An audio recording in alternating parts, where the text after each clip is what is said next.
Okay, thank you for the introduction and thank you for staying back on Friday morning here or coming here on Friday morning. So I'm Praveen and I'm going to be talking about using NV centers in the presence of what I'll call off-axis fields. So we'll discuss a bit about that. NV centers, hopefully there have been other talks also. So I'm not, we'll have a brief introduction. I won't belabor too much on that. But for people who may not have seen it before in the audience, we'll just have a brief introduction. So I'll introduce what are these NV centers in diamond, I should write it. And, but there's a sense for that we need to be, and these are used as sensors. These are magnetic sensors. So these are spins associated with a defect in diamond. And so these are used as sensors and they are one of the leading candidates for nanoscale MRI and quantum sensing. So, but we want to be able to use them in different bias field conditions when you're doing this magnetic field sensing. So I'll introduce the idea of why we need that. So there are two things associated with that. So first is we'll try to understand what happens to the NV center itself in the presence of fields, magnetic fields that are not aligned along the NV axis. So first we'll be understanding that. And the second is then how do we use it when the field is not aligned to the NV axis? So in the literature, typically when people do, the field is along the NV axis. And so there are certain limitations that we like to get over. And so I'll introduce the idea of how you can use spin relaxation and relaxometry, what is called, to do this kind of stuff. And finally, I'll show you some results that we have on how you can do, and you can actually do spectroscopy of a target spin using relaxometry. So let me go ahead with that. So NV center, which is defect in diamond. So this I'm showing you here is the tetrahedra in diamond. So you have 4 carbon atoms that are covalently sp3 bonded, but if you remove one of the carbons and substitute with a nitrogen and you knock off one of the carbons and you're left with a vacancy, so that forms the NV center. As I said, I'll try to keep this introduction fairly brief because I think we have had other talks discussing this. But the main idea is that we have a ground state, okay, which is a triplet, and we have excited state, which is a triplet, and the triplet is coming. I should say that this minus here, which is not looking very prominent, but it's important. That's the negatively charged state. I won't keep saying negatively charged NV center, but that's what I mean. So you have one extra electron coming from nitrogen, as opposed to it's a group 5, as opposed to a group 4 carbon. And you have one extra electron coming from this charge. So those two together give you a spin triplet, a spin 1 system. And so that's what you're seeing here, the spin 1 system. These is, of course, the spin levels. You also have the orbital levels. So you have the orbital ground state, orbital excited state. And you can, of course, cause transitions between them by shining appropriate laser, in this case, pretty much this green laser, and you'll get a fluorescence in the red. What makes it interesting is that it also has this singlet metastable, the singlet states. And so you can cause a transition for these excited state spins here, plus and minus 1, into these singlet states, whereby you can sort of convert these plus and minus 1 into the 0 state. As I said, I'll just highlight the key without getting into too many details here. The main thing that comes out of these two are two things. One is that you can read the spin state by simply monitoring this fluorescence. So because some of the spins, the plus and minus 1, will take this non-radiative path. Now I should be careful with the term non-radiative because in principle there is a radiation in the IR here, but non-radiative at least with respect to the visible light, red light that you want to measure, that is going to be reduced. So it's a weaker fluorescence. And then you have the spin state is initialized also because you're converting this plus and minus 1 all to 0 state here. So even if you started, let's say at room temperature, this energy levels are, this energy separation is much smaller compared to room temperature.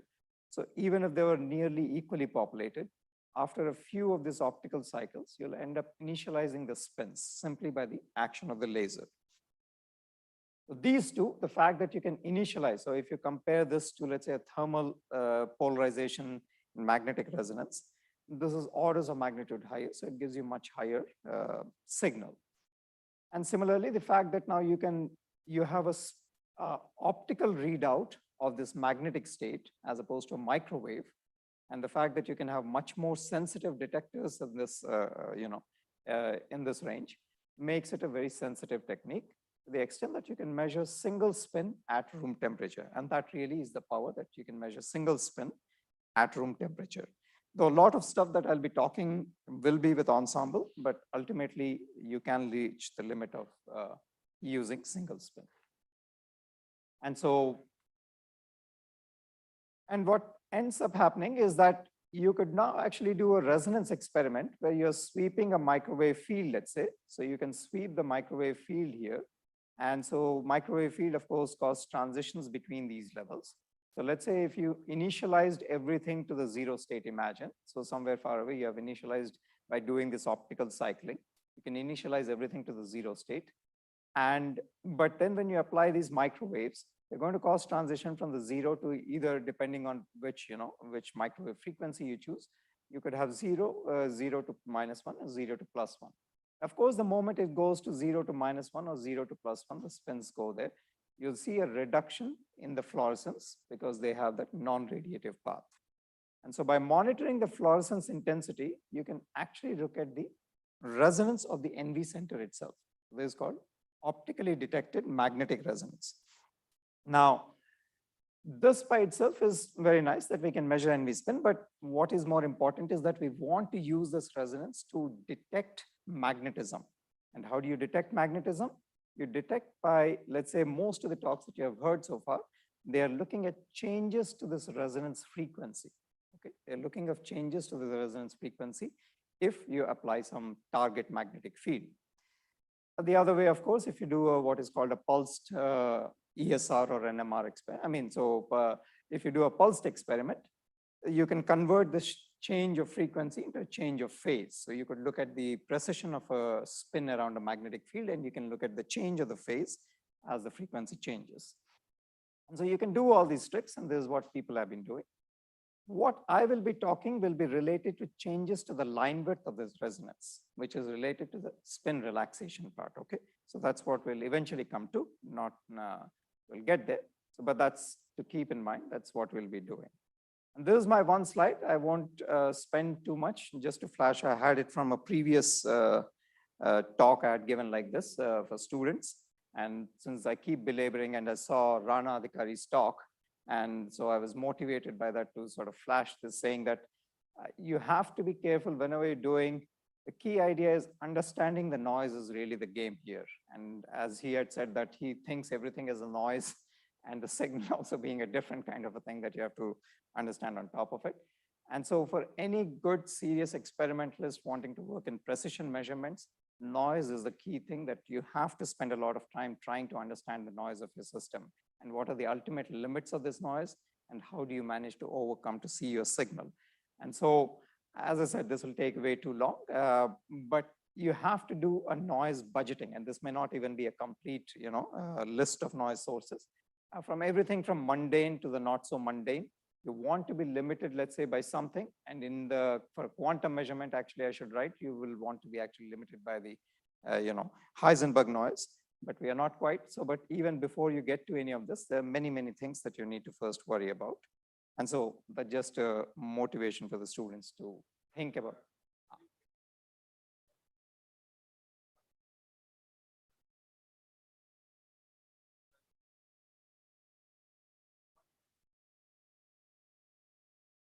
So eventually what we are looking at, so typically, so the short noise, what I would say is, if you're going to talk about the short noise will be the limited. So let's say we start with that. What do you want to achieve? So typically we are able to reach femtoamps per root hertz, let's say. That's what we are talking. The stabilization in this particular case will be, again, because we modulate. So you're talking of the AC noise. So you're talking of something, a noise of 0.01% or something you can achieve, I think, or even better. So the key idea is how much you're able to filter. So one is, of course, that the laser will be coming here, and there is where is the dichroic mirror. So the thing to realize is the laser is can be 1 million to 1 billion times stronger than the PL that you're trying to measure. And so first is you have to filter it very strongly. And The percent level, I would say for the DC noise will be 0.01% or something. I'm not got in terms, but something roughly that's what we get.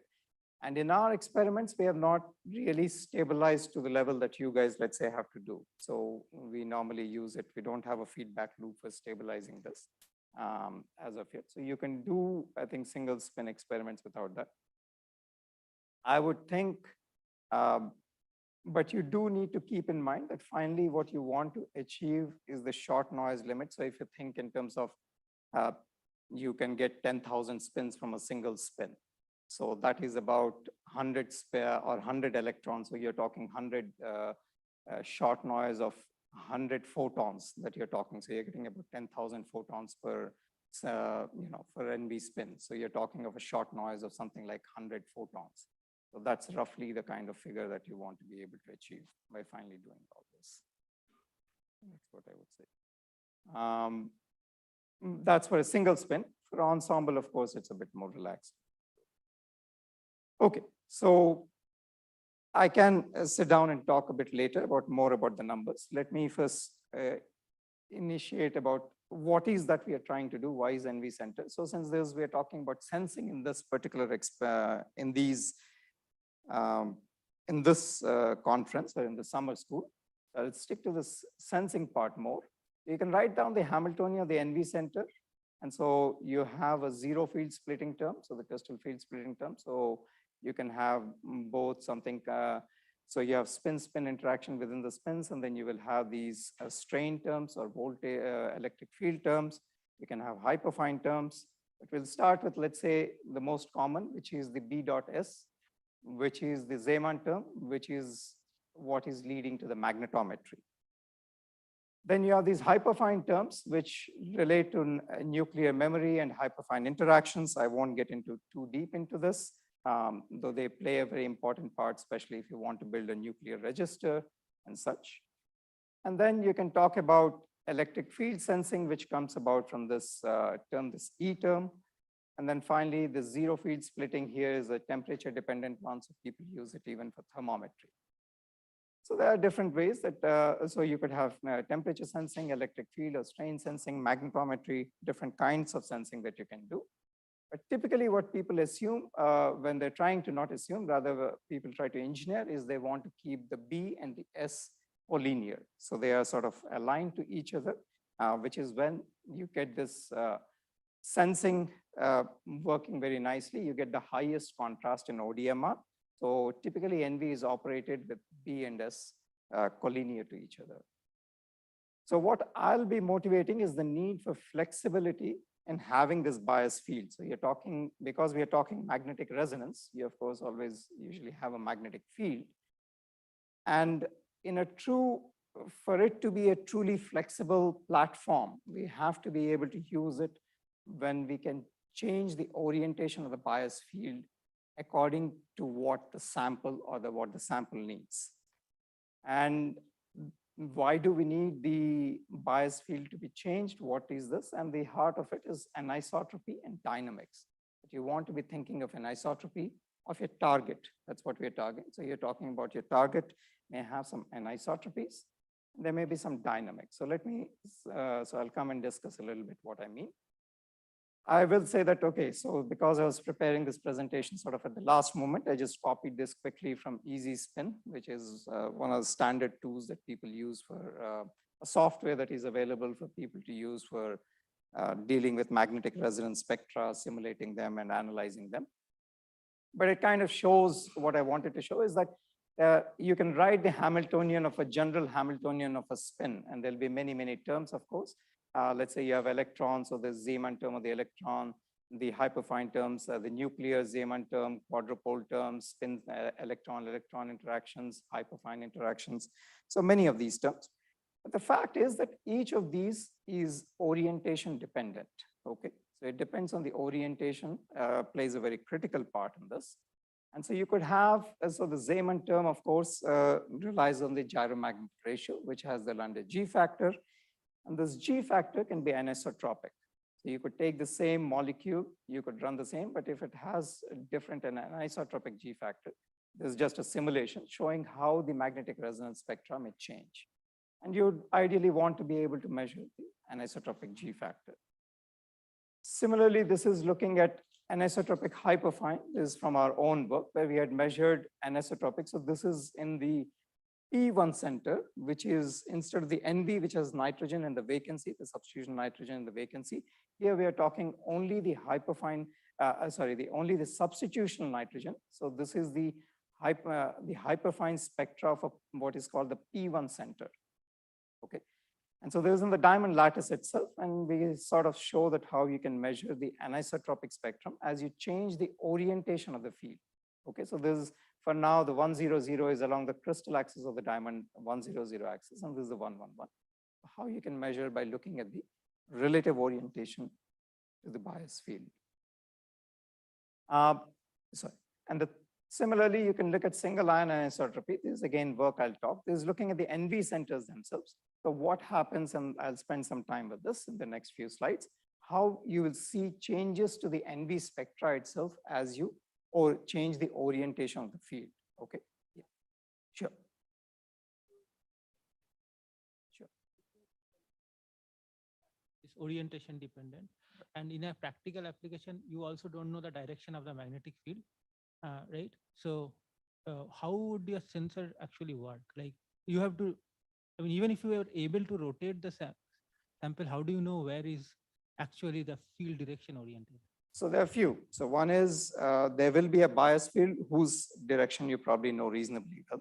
And there'll be target spin, of course, whose field may be more general, as you're saying, it may not be oriented. So most of the work is done assuming either you try to get some knowledge of the field by doing some simulation or some intuition about how your sample behaves. But you could, of course, try to map a 3D field where you're trying to, but usually the assumption is that the field is small enough that your quantization of accesses, and so it's, you take it as a perturbation and you can do some modeling and understand the effects of the field on the NV resonance and how it will change. And from that, you can try to get a sense of the 3D map. So people have done vector mapping also. So I'll show, maybe in a bit I can come and talk about that. Yeah, sorry, yes.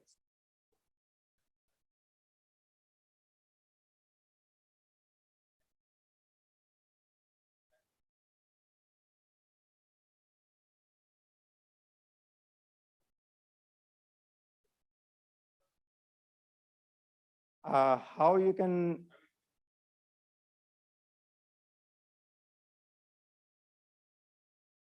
so typically you will have some knobs, right? So typically either you have a bias field, so you look at the dependence, let's say on the magnetic field or something. So hopefully you have some other tunability in yours. So if you're doing a single measurement, then it'll be very challenging, of course, why the shifts are happening.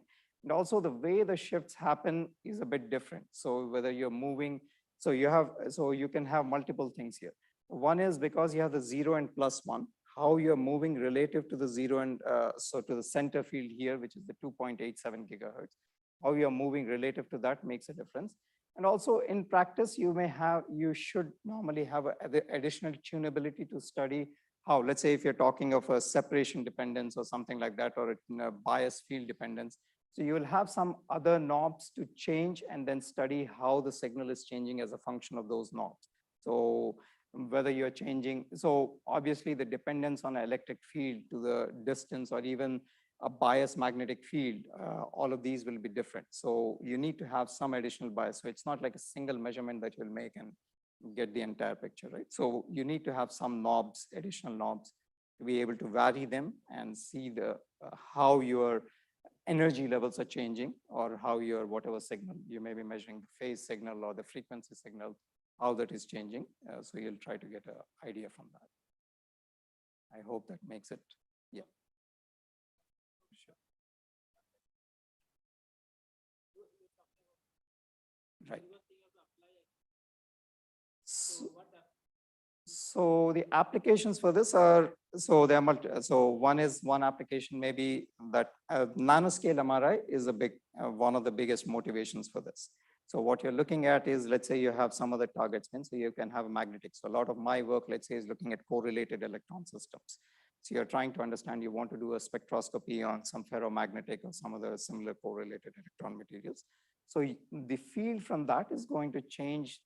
As I'll say, in my case, it won't be changing frequency, it will be more changing the relaxation. But other people have measured looking at changes of frequency coming from the field from this. So you could be looking at a proton. So the ultimate limit that people have measured is, again, people are looking at protons, so they want to do single molecule NMR.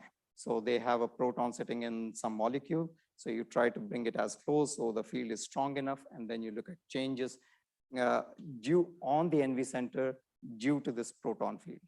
The other applications may be people looking at mazing actually. So I'll show some of my work will be related to that. So I'll come in. Okay. So the other one is also related to the idea that you could eventually have changes to the direction of the NV. So if you're looking at a biomolecule, so this is one of the work that, as you're saying, what is the motivation? So people want to look at biomolecules, people want to study their dynamics actually, because you can do it fast enough that you can measure some of the dynamics of biomolecules. So there's, let's say, a diamond attached to a DNA molecule here, and this is some of the work we have done. And so in this case, what we want to see is, let's say, the motion of the DNA molecule, okay? And so in this particular case, the field, it's hard for us to keep the field aligned to the DNA molecule. So there are various motivations where, situations where the bias field need not be aligned to the NV center, and you want to study that. And so I see that I'm going out, so in the interest of time, so I'll try to go through this, or maybe this is important, so I'll at least motivate. So one of the main idea is that you have a strong anisotropy. A lot of my work is related to correlated electron systems, where of course anisotropies play a big part. And so this is the garden variety sort of, correlated systems, ferromagnet, ferrimagnet, antiferromagnets. And of course, we have paramagnets, which are not correlated, just a comparison. So these are various kind of spin structures that you can have. But nowadays, of course, people are looking at helical, conical, fermions, topological magnetic materials, all these kind of all these kind of correlated systems. And their dynamics and their magnetic dynamics and spectra, of course, critically depend on the orientation. So this is, let's say, out of plane to a YIG substrate, YIG sample here, and this is in plane. This is conventionally measured. And so you can see that the spectra can change a lot. So sometimes you're dictated by the bias field requirement of the sample itself. Okay, so I should pick up a pace here a bit, maybe. So it's actually already we are out of 20 minutes. So we have 12 minutes, is that what? Okay, so I should probably try to go a bit quicker. So yeah, so we are talking about, so first is, as you're saying, so we need to understand what the NV spectra itself does before we even get into spectroscopy, what it does in the presence of an off-axis field, where the field is not along the NV axis. And so this is some of our recent work. So we just put it up on archive where we are looking at. And so this is the same NV spectra that I'd shown you. And so what you're looking here is looking at conventional EPR measurements on ensembles of NV centers.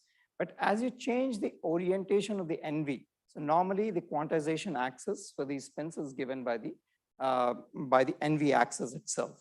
But now we are going to change the orientation of the NV axis, of the bias field relative to the NV axis, and in which case it's reasonably large enough that it will change the, the quantization axis.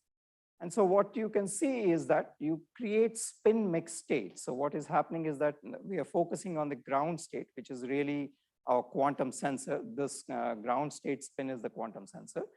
And so what you'll create here is spin mix states. So this is showing the relative contribution of, so as you're changing field at a particular angle, so what is the contribution of the zero field states that come into this? That is what we are showing. And the main idea I would say is that, because I'm sort of short on time, is that this shows you that how you create spin mix states, and that's really important that we understand how the NV behaves when these spin mix states are there in the system. So this is what we are trying to understand, and we can try to understand by doing the CPR spectroscopy. And to get a large enough signal, we typically apply a laser. As we said, this laser polarizes and it increases the signal a lot. You can kind of do this. You can see that without a laser light, the signal is very small and is already multiplied by 5 times. And you can kind of increase the signal a lot by shining laser. And this is still low power. We can increase the power a lot more and increase the signal. This is the key idea that I want to show, that you can change the, so as you're changing the orientation of this bias field. So we have a bias field, and what we are doing here is we are changing the orientation of the bias field. And you can map out the spectra for each of what happens to the spectra, and you can try to sort of look at how it behaves. And so you can see there's, of course, just fitting solving for the Hamiltonian, and we can show that matches with our experiments quite well. And what you're seeing, the 3 peaks here are actually the hyperfine split level. So this is the when the orientation is at 0 field. So this is at 0 field. So these are the hyperfine split levels. This slight asymmetry here is because of the polarization of the nucleus spins to different levels. But you can see how the spectra will change, and this is what we are trying to understand. And more importantly for us, it's important to understand how is the polarization of the NV center changes, because there's at the heart of our measurements finally when we are working with off-axis fields. So we want to understand how the polarization changes.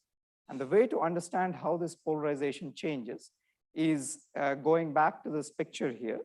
And you have this, you basically look at this 7-level model, and you write a master equation, a rate equation of all the transitions that happen in this 7-level model. You can go back and you can do the math, and you can work out the 7-level model, and you can see what the polarization will be by solving for a 7-level model system here. This is kind of what we are doing here.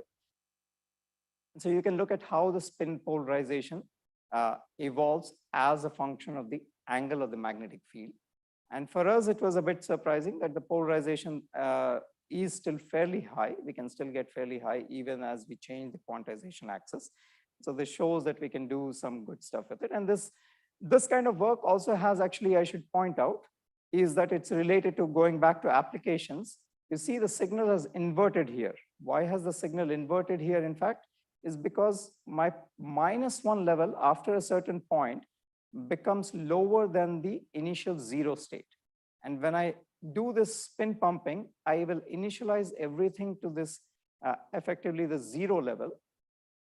But the thing is, if I initialize everything here, then I have created a population inversion. And that can, of course, eventually lead to mazing. We are not focused on this for this work, but that is what is giving us the inversion of this signal here. And so you can see that, you can study that, how the polarization evolves and how it evolves as a function of laser power and all of it. So I won't belabor. We can also measure the double quantum transitions also in the system by doing all of this.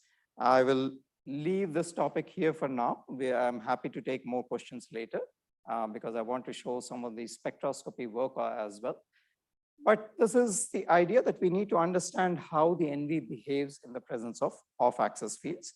You're welcome to look at our publication, and I'm happy to discuss it in more detail.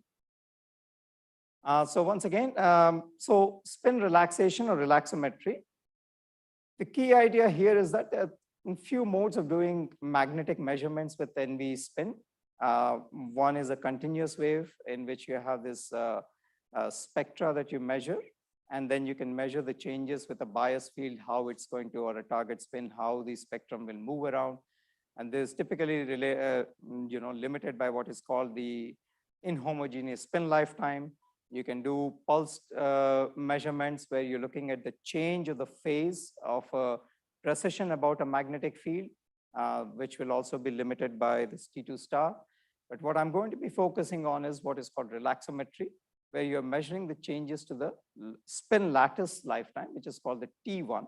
So, and these kind of modes are actually already being used in your MRI experiments. So people do this, and when you go to a hospital or something, they will have different kind of, so you can, this is looking at, let's say, brain scans where you're looking at the T1. So what people are looking at the relaxation time of protons in this case in your brain, let's say, or in your body. So you could look at the T1 or T2 or T2 star. So again, there's emphasizing that there are different modalities. By looking at changes to the relaxation, you can get information about your spin, which is also very valuable, and you can use it for sensing. And one of the motivations is that this T1 is typically much larger than the T2 or T2 star. And so when you talk about any sensing experiment, you will typically be limited. A big part of what limits your sensitivity is the lifetime of this, of your sensor. And so if you can move to a protocol that is limited by T1, you could in principle get higher sensitivity. So probably I don't have much time, so I'll leave it. I will skip through these slides, but the main idea is that you can have the T1 and T2. T1 is usually larger. There are many things that contribute to how they come about. I can answer these later, but this was just a tutorial on T1 and T2 in general and for NV centers. And then in NV centers, the T1 is typically a few milliseconds at room temperature. At low temperature, Professor Butker is here. So some very nice work from his lab, showing how the T1 evolves as a function of temperature and all of that. There's a fantastic paper. I'll ask anybody to read this very nice paper. And so, but typically you will see that your sensitivity will ultimately be limited by plateaus. Even the T2 will come and plateau around T1. And so T1 plays an important part. And what I want to focus on in the few 5 minutes that I have, or less than that, is how you can use for relaxometry. And this is a question, and I think I actually haven't seen anywhere where people use relaxometry to do spectroscopy. So the brain scans and stuff I showed you, they can get magnetization information. So they can say that what the proton, they can get a sense of the magnetization is there. So you can, what you're doing there, I should have highlighted carefully. The T1, since it's important, maybe I will spend 30 seconds on this, is you're measuring the spin lattice relaxation. So what the spin is doing, the spin wants to evolve to what is the thermal equilibrium. So that's what it's trying to do. It's going from some, you have created a non-equilibrium state. Let's say you have initialized the state to some non-equilibrium state. It wants to come back to some thermal equilibrium. How much time will it take to do that? That is what is the T1. And so that's what we are doing. And so in the presence of, let's say, this gadolinium, which is a very common agent that is used for T1 contrast enhanced imaging, this gadolinium has a huge magnetic moment that gives out a lot of noise, spin noise. And the spin noise is what relaxes the NV spin. So that's why in the presence of gadolinium, you're seeing this very sharp change to the T1. Okay. And so that's the kind of idea that we are trying to use, that we want to have the spin noise that will affect our NV spin in this particular case. And that's what we are going to be seeing here. So you have these, so let's imagine an experiment where you have these NV spins that are sitting in this layer, the NV spins are sitting. So there's a diamond chip and we have implanted some NV centers in a thin layer out here. And on top, there's a ferromagnet. We have created some kind of a wedge structure so we can change the spacing between them. And so what we are looking now is we'll look at T1 as a function of the separation between the NV centers and these and the ferromagnet. So that's kind of what we are looking at. And you can write down, you can measure the NV spin here, rather the NV T1. The protocol for that is you shine some laser, you initialize the spins to this some non-equilibrium state, and then you let it relax for some time, which is, so it will try to relax to its thermal equilibrium state. So after some certain amount of time, you again send a short laser pulse because you just want to look at what is the spin state by measuring its fluorescence. So that is what you're doing. You don't want to initialize it. So that's why they shot it. And so you can sort of measure the spin state. And so then you can, of course, map out what happens as a function of time. And from that, you can evolve what is the relaxation rate. So you can look at the relaxation rate. There's a lot of data there, which we are measuring as a function of this depth, as I said. But the key idea, this is what I want to focus on, is that we want to see how the spin relaxation rate, which is, of course, the inverse of the spin relaxation time, how does this evolve? And you will find that it depends a lot on the dipole coupling strength between the thermally excited spin waves and the NV centers. So the ferromagnet, because they are magnetic in nature, they have a lot of thermal noise in them, a magnetic thermal noise. And so this thermal noise affects our spins. And so how exactly does it affect our spins? The way it affects our spins is that in a ferromagnetic or a correlated magnetic material like that, you have spin waves. And these spin waves can be at many, many frequencies, okay? So you can write out the dispersion of these spin waves. You can write them out as a function of the bias field. As you're changing the bias field, the spin wave spectra will evolve, but there will be an overlap with the NV centers. So if you can have this overlap with the NV centers, then you are going to create, okay? So I'll sort of, just give me a couple of more minutes. I'll try to wrap this up. So you'll have this spin noise emanating from the NV center, from the ferromagnetic or the correlated systems, which is going to relax the NV spins. The main idea is that you'll have higher case spin waves, which give a large magnetic field. And so these are not uniformly magnetized, no field from uniformly. Please remember that there will be no field from uniformly magnetized spins. But the main idea is that you create a magnetic noise because of these samples at this spin, at the NV spin, and that's what you're going to try to measure. Okay, this is too much, so I'll keep that. This is the main point, is that normally what you can do is you can drive a ferromagnetic system or a correlated system, let's say, at some particular frequency. This driven mode of your target spin is going to relax by interacting with some thermal spins, and they will create incoherent spin waves at the NV resonance. And these incoherent spin waves can then relax the NV spin, and you can measure the changes to the NV relaxation time because of these incoherent spin waves. And you can use that for doing spectroscopy. I'll just end, since I'm out of time, I'm going to end with just a basic idea I'll show you. So let's say this is a target, what you're saying, how do I apply this?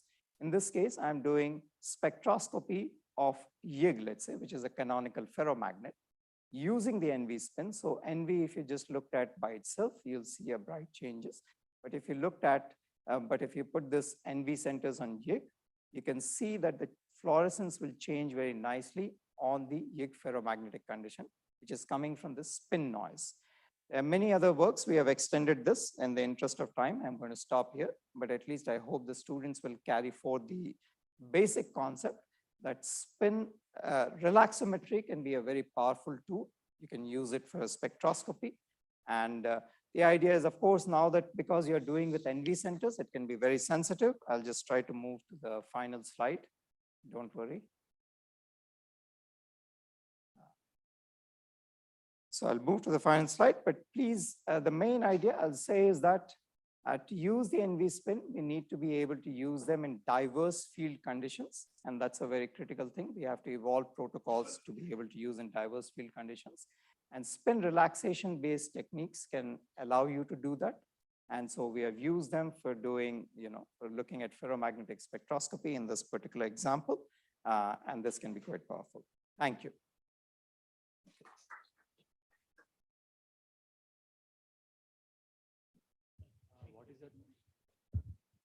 So what is the typical stray field which is generated by these permalloy ferromagnets? Sorry, typical what? Stray field. The stray field here will be, so people have measured, I think it's of the order of maybe micro Tesla probably, or even something of that order. I don't remember off the top of my head because typically we have looked at not the, at the stray field themselves, but the relaxation one. But I think others have measured and they can be of the order of micro Tesla. In fact, it can be, depends on the nanostructure, right? If you're doing, it'll be similar to a, what do you say, a hard drive. So there, I think we're measuring about roughly a Gauss or something just under a Gauss. It'll be similar. So again, depends on if you make a nanostructure, you're looking at thin film, a uniform thin film and all of that. Okay, so I have got one more question. So Sure. You have this slide on ODMR, Right. And then you have shown these arrows on resonance and off resonance. I mean, off resonance, the arrow is horizontal and on resonance, it's vertical. Is there any symbolic meaning to it? No, I don't think, I don't think it was any symbolic meaning. You're talking of at the very top. So this is, you mean the arrow. Oh, we were just trying to motivate a way to show how to show spin up versus spin down, let's say we normally do. So how do you show that in a triplet? So it may be a bad what do you say, schematic, but all we are trying to show is how do you, so this is sort of representing the spin. So since it's not a simple spin up and spin down, so we're just trying to motivate some way of showing the spin state is different. So don't read too much into it.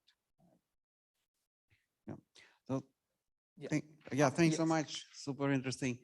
I have two questions. One, so the P1 center, right, is a funny thing. If you look at it, it's not supposed to be anisotropic, but it kind of goes towards one particular direction and then jumps around, right, once in a while. Does this switching affect the results for your measurement at all? I mean, so I don't think we were sensitive because these are fairly long time averaged ones. So I don't remember the switching frequency, but I don't think in our case, we are probably looking at average behavior because these are lock-in measurements with a 1 second time constant almost. So I don't think we are probably sensitive to those. At least I didn't see any evidence for that. Thank you. And the second question, unfortunately, you didn't have time to talk about the amazing action, but I was wondering if you plan to have some cavity or something like that. We are working, we have had some challenges getting a cavity in India here. I mean, we are working towards it. But in the meanwhile, we started seeing some other things. So we got a bit, we found some what we thought was nice signs. So we're trying to do that. But yes, eventually we do want to work towards a cavity. May I ask at what frequencies you want to work? This probably at typical at expand or maybe a bit lower to begin. Thank you. I would say. Very good. A question on practical sensing. Sorry, I have an experiment where there is a constant magnetic field of, let's say, 0.1 Tesla. I need to measure a tiny electric field. Sorry. A small electric field without contact. So I need to use a technique like optical thing. Now, what is the sensitivity of electric field sensing one can get in the system in a magnetic field? In the presence of a magnetic field. 0.1 Tesla. I think, I mean, we have some other experts who can also probably, but typically I think you could get fairly high sensitivity. People have even measured Johnson noise or electric field. I think, I think actually he does more electric field sensing than I have done. I think so funny might be volts per meter. Better. I have not dealt with electric field Just to sensing. get an idea of the order of magnitude. Yeah, so typically we do electric field sensing at zero magnetic field. Because but here there is a magnetic, I cannot avoid it. Yeah, I mean, so until now there are no protocols of how to measure electric fields at very high magnetic fields because the NV center is much more sensitive to the magnetic fields compared to the electric fields. So then that is the issue.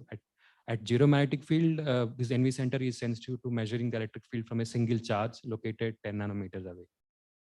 Because right now I'm looking at the Faraday rotations, but those sensors are very big. I need a small sensor. I mean, we can discuss. Hi. Can I ask one question? Thank you. Very nice results. So I have a question related to relaxometry. So these are, if I understand correctly, fluorescence measurement. Yes. Now, is there some more information you can extract if you look at the polarization correlation of the fluorescence which are coming out? Because you are looking at the spin relaxation at the end of the day. Probably not. I mean, we have not done that because usually so far we have looked at relaxation, the fields that come out can be fairly incoherent and they are not. Okay. There might be some. So if I go back to, so it's a good question. I don't think I have a very good answer, but it is worth thinking that if you go back to this equation that I'd shown you about the spin noise. Yes, yes. So there's some anisotropy there. Perhaps, but I'm not 100% sure. So if you look at the spectral, so this dipole coupling strength, so this will depend on, of course, where the thermal spin work, and there might be some K dependence and all of that. So maybe there is something, but it will be challenging, I think. Thank you, Praveen, once more. We'll move on to the next one, but we can of course catch him. Right.